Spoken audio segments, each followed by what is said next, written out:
Olá a todos, sejam bem-vindos ao Arte e Culturas e hoje falarei sobre o Panteão de Roma, sendo uma das aulas, um dos vídeos mais importantes desse canal, porque o Panteão de Roma, ele acaba representando as principais edificações romanas, as tecnologias de construção, as obras de arte, os usos e os costumes. Então, sendo assim, espero que aproveitem e nós vamos ver um panorama muito conciso, né? Ou seja, eu vou apresentar o Panteão com bastante detalhes, vai ser um vídeo um pouco mais extenso, justamente porque eu fiz questão de deixar o Panteão bem detalhado, e não apenas fazer uma breve apresentação dele, né? Então, sendo assim, vamos ao vídeo.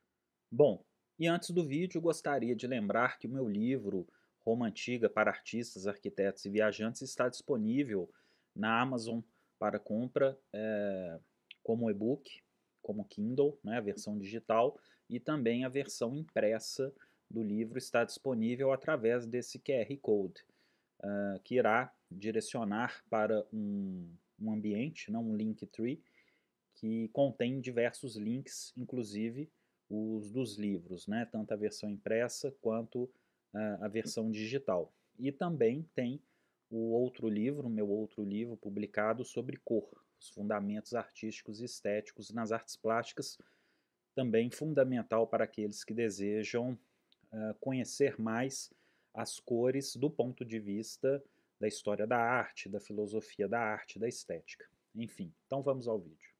Nessa fotografia vemos o Panteão, uma foto de 2015. Eu visitei o Panteão duas vezes até, até esse momento, né, que estou gravando esse vídeo, e pretendo fazer muitas visitas, né, ao Panteão. O Panteão foi construído entre 118 a 128 depois de Cristo. Ele se situa na Piazza della Rotonda, né? Rotonda é justamente essa essa forma do Panteão, né? A rotunda, esse espaço circular que caracteriza o Panteão. E temos obras importantes também na Piazza della Rotonda, como a Fontana del Panteão, que vemos aqui, com o obelisco, né? Ela já está dentro do contexto do final do maneirismo e do barroco, e foi criada pelo Giacomo della Porta, um importantíssimo arquiteto que vamos conhecer em detalhes posteriormente, que inclusive trabalhou em obras no Vaticano, entre tantas outras, dentro desse contexto do final do Renascimento, né? Então vamos conhecer ele mais adiante. A Piazza della Rotonda também sofreu alargamentos e modernizações na época de Bernini, já no período áureo do barroco italiano. Em 1711 foi transferido para esse local o obelisco Macuteu. Ele é um obelisco egípcio original que data da época de Ramsés II. Ele havia sido instalado no templo de Ra, em Heliópolis. Então, vale lembrar aquelas aulas de Egito, que inclusive algumas estão abertas, outras estão exclusivas, outras aulas são exclusivas para assinantes. E esse obelisco ele foi redescoberto em 1374 sob a abside de Santa Maria sopra Minerva. Santa Maria sopra Minerva é uma igreja gótica que está atrás do Panteão, um pouco mais atrás do Panteão, belíssima, um dos poucos exemplos de uma arquitetura gótica na cidade de Roma. E ela era anteriormente um templo dedicado a Minerva, né? Minerva faz referência a Atenas, a deusa Atena, né, perdão, dos gregos. E o Panteão, ele é uma basílica menor dentro da hierarquia do Vaticano.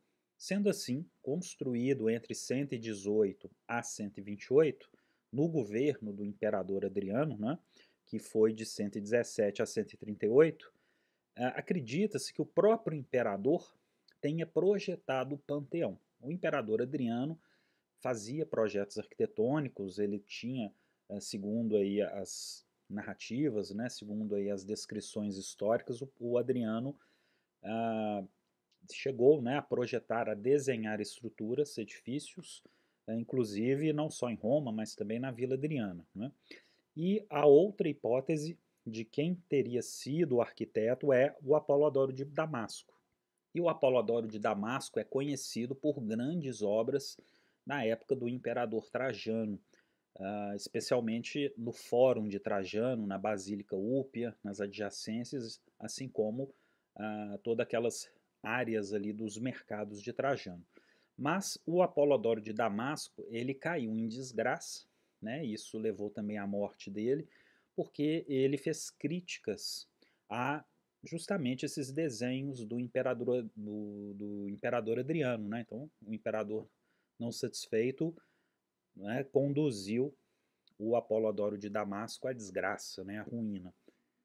E no local do Panteão, que foi construído ali a partir de 118, já havia um outro templo mais antigo da época do imperador Augusto, que foi concebido pelo cônsul general e braço direito de Augusto, o Marco Vipsânio Agripa, né? Quer dizer, o famoso Agripa, que havia construído nessa região aqui do Campo de Marte, né? O Campo de Marte era propriedade não só de Agripa, mas também ali da família do imperador Augusto, né?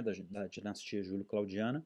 E então, havendo um outro templo nesse local, que foi erguido por Agripa, né? Segundo, né, a tradição, o Adriano, ao reconstruir o Panteão, né, porque aquele templo já havia se perdido, ele reconstrói toda uma nova estrutura e, inclusive, faz a citação de Agripa aqui no pórtico, né, no entablamento, e veremos daqui a pouco o significado daquelas inscrições em latim que estão ali no entablamento do Panteão, né? E é importante dizer que é o edifício romano mais bem preservado, tanto na estrutura quanto nos revestimentos e ornamentos. Aqui vemos mais detalhes do Panteão, uma fotografia que mostra o Panteão como um todo, tanto o seu pórtico quanto a parte posterior da rotunda, né, da grande cúpula de concreto, que será uma das principais marcas, características dessa estrutura que irá legar para toda a história posterior uma herança de uma forma de construção, né? De uma forma não só de construção, mas uma forma estética, uma forma de harmonia, uma forma de beleza. Então, a cúpula do Panteão ela é um modelo arquitetônico para diversas outras cúpulas e edifícios que virão na posteridade até os dias de hoje. E podemos perceber em detalhes o capitel coríntio, né, que marca também a ordem do Panteão, né, de forma a percebermos alguns estados de conservação. Então, por exemplo, esses capitéis que estão à esquerda do observador, né, de frente para o pórtico, eles estão restaurados, nos dando a ideia de como eram todos esses capitéis na antiguidade, enquanto que ao lado nós temos um capitel que já tem, claro, todo um desgaste que foi acontecendo durante os séculos e que está aqui consolidado. Mas ele apresenta todas as marcas do tempo, enquanto que o capitel restaurado, ele já nos dá uma boa ideia de como eram todos esses capitéis na antiguidade, na sua concepção. Já nessa fotografia, ela é uma vista da cúpula do Panteão, do Altar da Paz, daquele monumento à Vitória Emanuel II, que fica no Capitolino. É um belíssimo ponto para se contemplar Roma, né, porque tem uma bela vista do Fórum Romano, da cidade toda, praticamente, mas é possível perceber essas estruturas, como aqui vemos quase que por completo, né, como a cúpula do Panteão se configura, né, o seu formato. Lembrando que ela é de concreto romano, né, o concreto pozzolana não é um concreto armado, né, então vale lembrar isso, né, o concreto pozzolana é aquele concreto muito rígido que eu sempre comento, né, e que faz parte, né, da sua composição as cinzas vulcânicas, né, então é um concreto de extrema resistência. Retornando ao entablamento, né, as inscrições do entablamento do pórtico, nós temos a inscrição M. Agrippa LF Cos Tertium Fecit, né? Perdoem o meu latim, né? Que significa Marco Agripa, filho de Lúcio, construiu durante o seu terceiro consulado.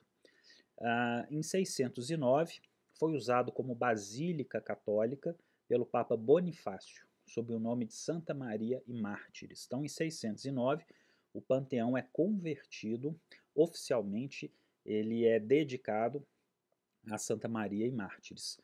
Isso ajudou na preservação do edifício. Por que o Panteão é considerado um dos edifícios, talvez se não for o mais conservado dos edifícios romanos, justamente porque ele teve um uso constante e esse uso foi de ter se convertido num templo católico, né, numa igreja católica. Isso garantiu que a estrutura não se descaracterizasse. Né? É claro que muitos elementos originais se perderam, as esculturas de deuses da antiguidade se perderam, outros tipos de ornamentos, enfim. Né? Nós veremos também a questão dos bronzes do Panteão, né? Que também se foram durante o período barroco, né? Mas vale lembrar que, mesmo assim, o Panteão como uma estrutura, em geral, ele se conservou muito bem, inclusive os revestimentos internos, o que nos dá uma belíssima visão de como era na Antiguidade. E nesse período, né, de 609, quando o Panteão ele é convertido em igreja, oficialmente, isso acontece na época do imperador Focas. Né? Então, o imperador Focas, inclusive, tem essa coluna que fica no Fórum Romano, é uma das, né, uma maior coluna ali do Fórum Romano, perto do Arco de Séptimo Severo, como a fotografia aqui nos mostra, e foi a última adição considerada, né, oficialmente aí, feita no Fórum Romano. Né? Então, o Fórum Romano, ele gradualmente ele vai entrando em ruínas, né, durante a Idade Média. Roma vai perdendo uma boa parte da sua população e Focas governa até 610, quando ele é derrubado e morto. Né? Inclusive suas estátuas são retiradas de outros lugares. Sobre esse período, vamos conhecer com mais detalhes no Império Bizantino, né, que é a Roma Oriental. Então isso fica também para um outro momento. Bom, aqui vemos uma foto do Panteão, do seu interior, apresentando a cúpula e também elementos dos seus revestimentos e detalhes arquitetônicos. E qual era a função do panteão na antiguidade? Esse termo, né, esse nome panteão, ele é derivado do grego antigo, né, panteion, que significa comum a todos os deuses. Então, ou seja, era um templo dedicado a todos os deuses. Né? Agora, não se sabe ao certo, né, quais eram esses deuses. Então, acredita-se que esses deuses faziam referência, eram dedicados aos deuses referentes aos planetas, né, como os gregos chamavam, os errantes, né, os planetas. Então seriam eles, né, Mercúrio, Vênus, Marte, Júpiter, Saturno, e o próprio Sol participa da estrutura ao penetrar, né, pelo óculo da cúpula, de forma a também criar um efeito dramático e impressionante dentro do Panteão. E, como eu disse, é um dos edifícios mais influentes da história, sendo imitado, reproduzido e homenageado em diversas épocas. Né? Nós veremos agora alguns edifícios, alguns arquitetos que se inspiraram no Panteão, né? Que foram influenciados diretamente pelo Panteão e que continuam como referência para estruturas contemporâneas. Entre eles, um dos maiores nomes da arquitetura, um gênio da arquitetura, Andrea Palladio, né, de onde vem o termo palladianismo, ou o termo neoclássico neopalladianismo. O Palladio, além de grande arquiteto, também foi tratadista, né, entre eles os 4 livros da arquitetura, produzido em Veneza em 1570. Então já estamos aqui no final, no Alto Renascimento, fazendo já uma transição para o maneirismo. Mas as obras de Andrea Palladio são extremamente clássicas, né? Bem ali características do Alto Renascimento. E o Palladio descreve os cânones arquitetônicos das ordens clássicas, projetos de moradias e vilas classicistas, edifícios públicos e outras categorias de construções. Podemos perceber nessa arte gráfica, nessa nesse modelo gráfico da Vila Rotonda, né, da Vila Américo Capra, que fica no norte da Itália, perto ali de Veneza, na região do Vêneto, né, que é um edifício que possui uma cúpula central, né, ela tem uma planta simétrica e uma cúpula central. Essa cúpula, assim como esses pórticos que se espelham aí nas fachadas, eles são inspirados no Panteão. E o Palladio também, ele é conhecido por fazer aquela renovação, aquela nova atenção para o Tratado de Vitrúvio, né, trazendo mais luzes ao antigo tratadista da época romana. Outro edifício que irá receber essa forte influência do Panteão é a Igreja de São Bernardo alle Terme, em Roma, já do período barroco, 1598, que tem aí uma cúpula belíssima com os seus caixotões octogonais. Esses caixotões octogonais remetem àqueles caixotões da Basílica de Constantino, no Fórum Romano, e ela já possui um diâmetro de 22 metros, enquanto o Panteão é bem maior. O Panteão tem 43 metros, né, de diâmetro. Mas é uma igreja barroca belíssima, é uma verdadeira surpresa e um encanto, né, porque ela fica, de certa forma, um pouco escondida, né, os turistas, de forma geral, não a procuram, mas vale entrar, né, porque ela fica perto das termas de Diocleciano. Então, fazendo uma visita ali às obras das termas de Diocleciano e também, se for conhecer, né, o êxtase de Santa Teresa de Bernini, fica ali bem pertinho, bem ao lado. Então vale a pena uma visita aqui a São Bernardo alle Terme e ver uma das grandes influências que o Panteão proporcionou na história, né? Ela vai ter também uma abertura na sua parte mais alta, né, formando ali o óculo, mas ela é fechada, né? Ao contrário do Panteão, o óculo ele é aberto, como veremos daqui a pouco, né? Formando assim a lanterna, né? Essa parte mais alta aqui da cobertura da cúpula. Outro edifício importante que tem uma referência não só do Panteão de Roma, mas também do Tolos grego, aquele Tolos greco-romano, e também do Tempeto de Bramante. Também temos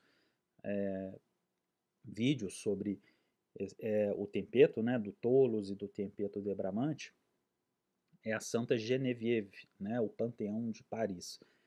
Um edifício neoclássico de 1764 a 1790, né, do arquiteto Soufflot. Então, o termo panteão ele foi aplicado a outros prédios onde os mortos ilustres são enterrados ou honrados, como é o caso da igreja, né, de Santa Geneviève, né, que é uma personagem importante da história medieval do início da Idade Média francesa, parisiense, né, especialmente, mas que ela havia sido concebida como uma igreja, claro, né, mas ela foi dessacralizada, ela foi secularizada durante a Revolução Francesa e convertida em um monumento nacional, né, o Panteão de Paris. Né? E esse termo Panteão, ele remete a ideias dos heróis nacionais, no caso aqui da própria Revolução Francesa, mas também do passado nacional da França. Dentro do Panteão tem túmulos de ilustres personagens, existem obras de arte belíssimas que narram a história da França, dos franceses, desde a época dos romanos, passando pelos francos, né? Enfim, vale a pena muita visita aqui ao Panteão, né? Dedicar aqui pelo menos um período do dia para ficar aqui. E o Panteão dos Inconfidentes, por exemplo, em Ouro Preto. Né? Nós temos aqui no Brasil o Panteão dos Inconfidentes, né? Esse nome Panteão também é aplicado para aquele espaço especial dentro do Museu da Inconfidência. Né? Quer dizer, é o local onde estão os restos mortais de alguns inconfidentes mineiros. Eu mostro isso em outro momento também. E outro edifício importante que se baseia no Panteão, da mesma forma que se baseia no Tolos greco-romano, no Tempeto de Bramante, é o Capitólio em Washington, D.C., né? Uma típica arquitetura neoclássica, uma importante referência do neoclassicismo na América do Norte, que traz, além desses elementos greco-romanos, especialmente romanos, como a presença aí de pódium, mas também referências ao Renascimento, com a cúpula do Vaticano, por exemplo, né, que também é uma herdeira do Panteão de Roma. E claro, se formos ver as cúpulas ao redor do mundo, nós vamos perceber que o Panteão ele é constantemente citado e, de certa forma, né, eu costumo dizer que ele é uma espécie de mãe de todas as cúpulas. Outros arquitetos, como Bernini, por exemplo, em Santa Maria della Assunta, 1664, uma igreja barroca, e também Thomas Jefferson, já num edifício que não é religioso, não é um edifício secular, né, na biblioteca da Universidade da Virgínia, dentro desse ambiente do neoclassicismo nos Estados Unidos, faz uma clara, uma evidente referência ao Panteão, né, nesse edifício da biblioteca, assim como o seu próprio memorial, que está em Washington, né, o memorial de Thomas Jefferson, ele é extremamente próximo do Panteão de Roma. Pois bem, então em 609, como vimos, o Panteão foi usado como basílica católica pelo Papa Bonifácio, né, sob o nome de Santa Maria e Mártires, durante o governo de Focas. Né?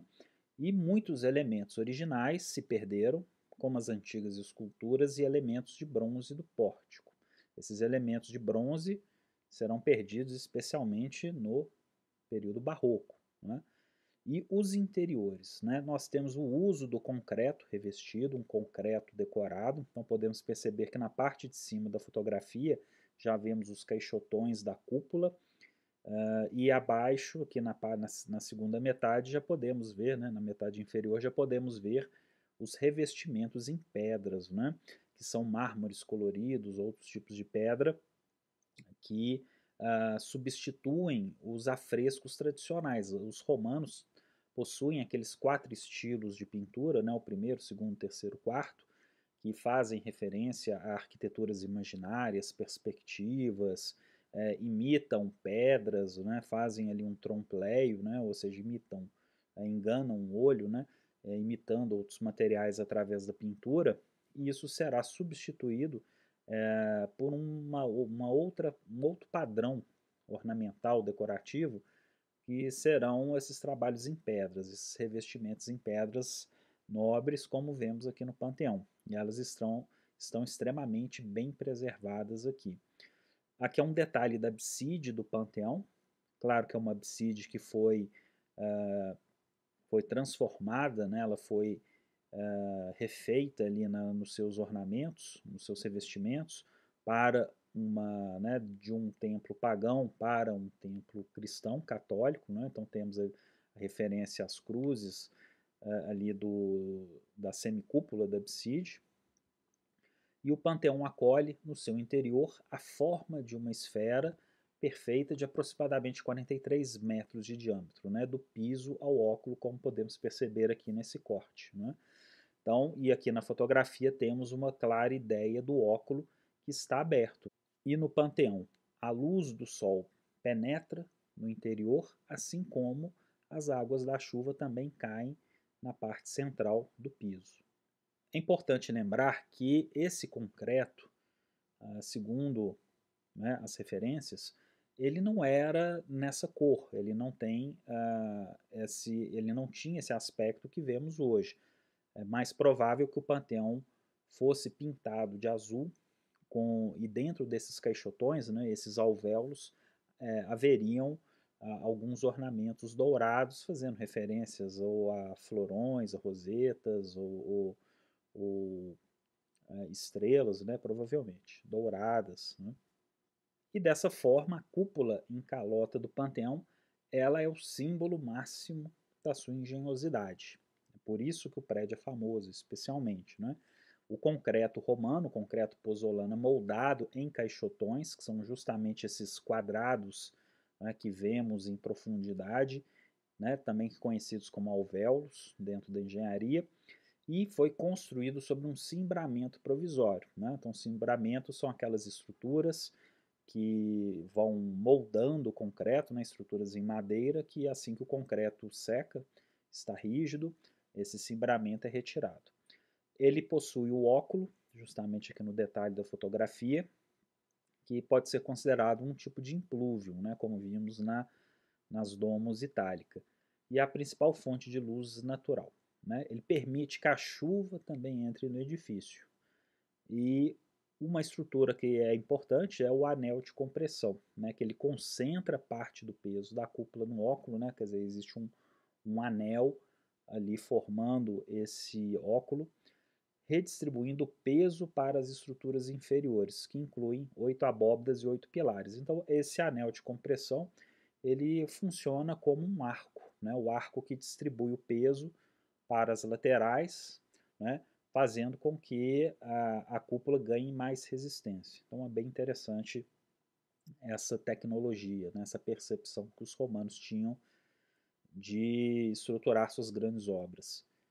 E todos perguntam, né? E quando chove, o que acontece? Né? Quer dizer, existem 22 ralos discretos que ficam ali no piso. Né? O próprio piso nos dá uma boa ideia da forma como os romanos faziam seus desenhos na antiguidade durante esse período. Né? Um piso que certamente é belíssimo. Né?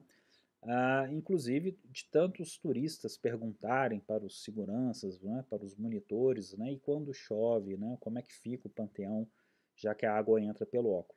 Tem até placas dentro dele, né, que você já pode ter todas as informações e referências ali dos buraquinhos, né, dos ralos que tem ali para que a água saia, né, para que a água seja evacuada. Já os caixotões, eles têm duas funções.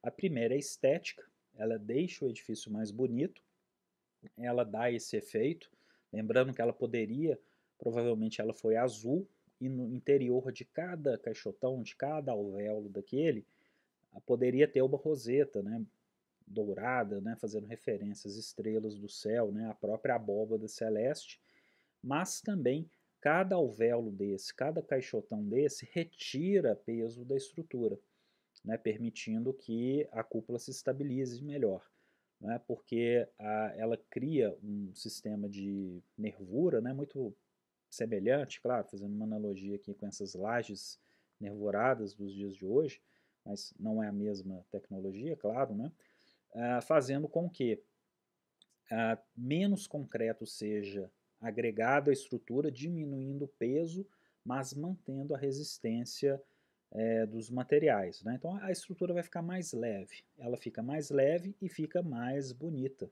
né? No sentido aí do, da estética dentro da estética clássica. Esses caixotões poderiam ser quadrados, né? Poderiam ser octogonais, como vemos na Basílica de Maxêncio, ou até mesmo ali em São Bernardo, a Laterme, né, já no período posterior barroco, entre outras estruturas romanas, também usavam, né, esses caixotões quadrados ou octogonais, né, enfim. Quais eram os materiais de construção? Né? Então, a base do panteão, né, se observarmos aqui nesse corte, são estruturas mais grossas, mais sólidas, mais pesadas, enquanto que à medida que os caixotões avançam, né, pela cúpula, a própria cúpula vai avançando, nós percebemos que são camadas mais finas, a camada fica cada vez mais fina à medida que avança, e os próprios caixotões, né, eles formam uma, uma cavidade que retira material, deixando ainda mais leve essa estrutura. Já que temos a vista lateral e uma vista da parte posterior do panteão. O que podemos ver aqui da vista lateral? Que o panteão, o nível da rua está maior. Então, certamente na sua fachada havia um pódio. O acesso ao panteão se dava por uma escada, um pódio elevado, né?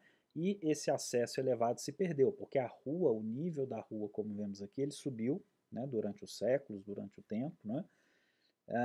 E esse é o nível original do Panteão. Então, quando estamos diante do pórtico do Panteão, já entramos praticamente da rua para o nível do piso do Panteão. Né? Mas na antiguidade não, havia uma escada que dava acesso ao Panteão, né? Passando ele subindo pelo pórtico. E também na parte posterior podemos ver elementos estruturais que vão compor a rotunda, né? Que são justamente esses arcos, né? Esses arcos que tem, são arcos cegos, né? Com essas fachadas cegas aqui, né? Esses arcos que não são abertos, né? Mas que reforçam essa estrutura, eles deixam a estrutura mais forte, mais firme. Então, quer dizer, agregado ainda com a tecnologia do concreto pozolana, uma estrutura extremamente sólida para suportar o peso da cúpula. E também é importante ver, né, esses detalhes, como por exemplo o próprio concreto romano, as tecnologias de construção, a alvenaria, né, o opus incertum, né, o opus quadratum, né, quer dizer, todas aquelas tecnologias, o opus reticulatum. Então é importante perceber como que os romanos construíam, né, olhando com mais detalhe, com mais atenção.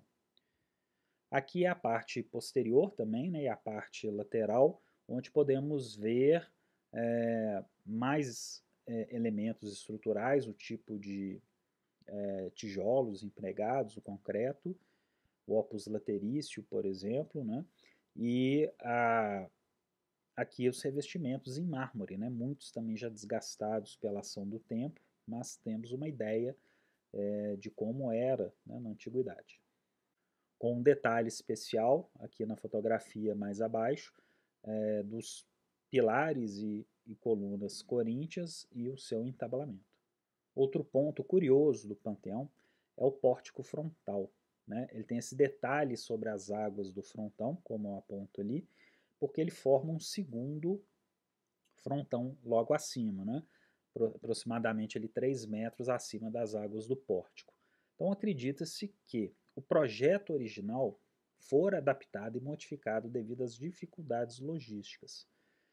Os antigos optaram por rebaixar a altura do pórtico, porém mantendo-se exposta a moldura do frontão original, com suas corniches e mísulas. Né?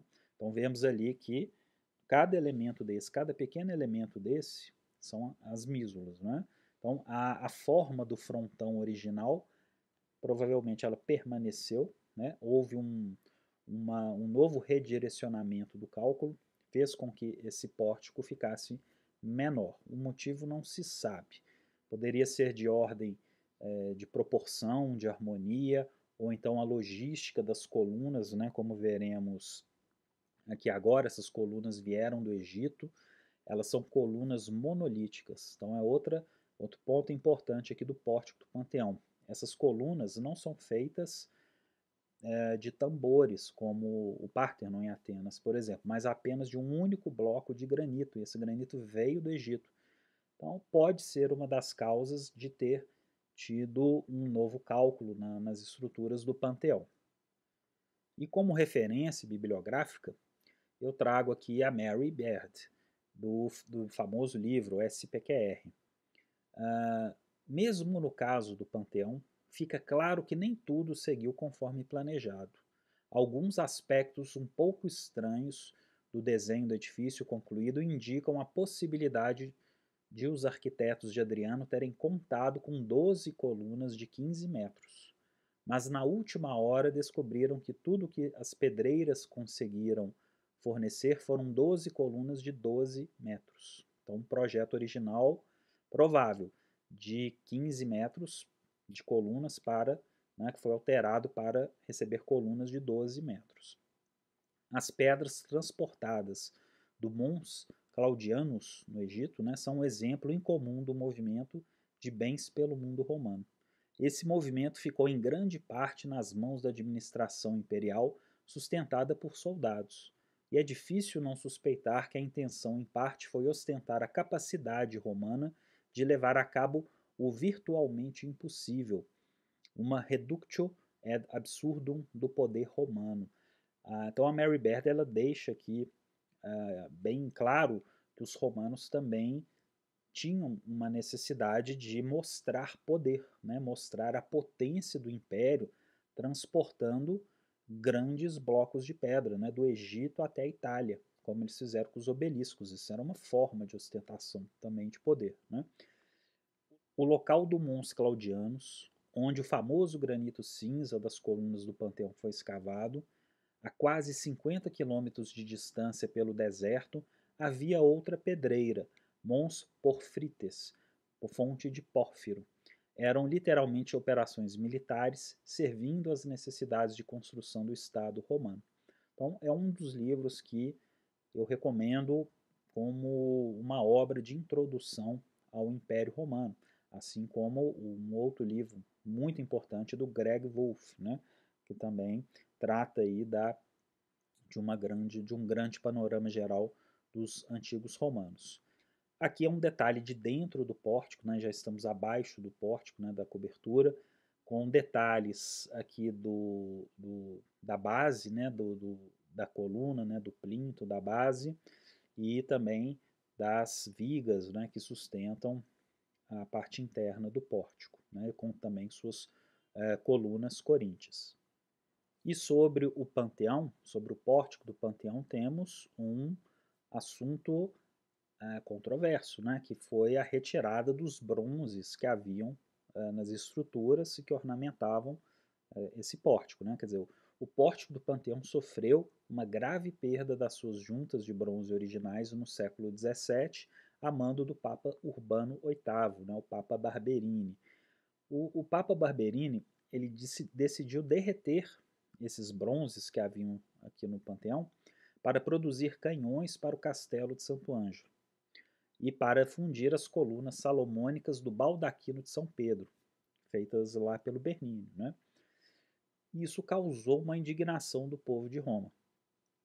Mas o bronze do baldaquino não é proveniente do Panteão, conforme anunciado pelo Papa. Então aquele bronze lá do baldaquino, né, que vamos conhecer no Barroco, com Bernini, dentro do Vaticano, na Basílica de São Pedro, ele não é o bronze do Panteão, né, segundo aí as principais fontes. Né, e para tanto foi nomeado o diretor de obras, o grande arquiteto Borromini, para reestruturar o pórtico. Né, então foi depois que retirou os bronzes, né, certamente ele fazer as armas, né, fazer armamentos, o Borromini foi incumbido de fazer os devidos reparos aqui no pórtico e substituições.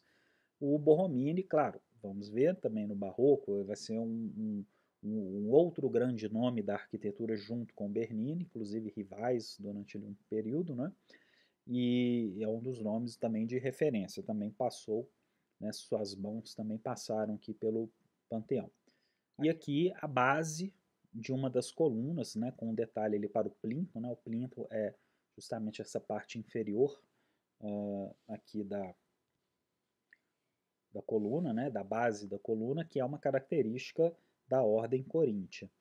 E daí vem a famosa frase: o que os bárbaros não fizeram, o Barberini fez, em referência aos saques e destruições sofridas pelos romanos quando da queda do Império Romano do Ocidente, né, no século V. Ou seja, o Papa Barberini ele desmantelou várias ruínas, vários edifícios da antiguidade para construção de novos edifícios e palácios da sua época. Então, por isso que os romanos o apelidaram de bárbaro, né, nesse sentido, porque ele depredou coisas que nem os bárbaros haviam depredado. Então, vem daí essa frase, né, emblemática que é citada até hoje. Né? No mesmo período foram edificadas por Bernini as duas torres sineiras no pórtico. Então, olha que interessante. Então, o próprio Barberini, né, na época de Bernini, ele incumbiu Bernini de fazer duas torres. Essas torres foram demolidas em 1883. Né? E é importante lembrar que essas torres, essas representações do Panteão com essas torres são comuns nas pinturas da época, que retratam essa paisagem romana e o Panteão. Então veremos em diversas obras de arte, né, nas pinturas, o Panteão representado com essas duas torres. Então vale a pena conferir. E dentro do Panteão, né, claro, é um Panteão no sentido moderno, como eu havia dito, o Panteão são aquelas estruturas que acolhem também os túmulos dos heróis, dos mártires. Né? E lá dentro é possível ver o túmulo do Rafael Sanzio, né, o grande pintor renascentista, o Aníbal Carracci, pintor barroco, né, o Jacopo Barozzi de Vignola, o rei Vitório Emanuele II, né, Humberto I, a rainha Margherita de Savoia, né, que são importantes personagens aí da unificação da Itália. o Arcangelo Corelli, né, o compositor, e o Baldassare Peruzzi, né, o arquiteto. Então é importante porque o Panteão ele é uma referência para a história moderna da Itália. Bom, então eu fico por aqui, espero que tenham gostado desse panorama do Panteão com maiores detalhes e nos vemos nos próximos vídeos. Até mais.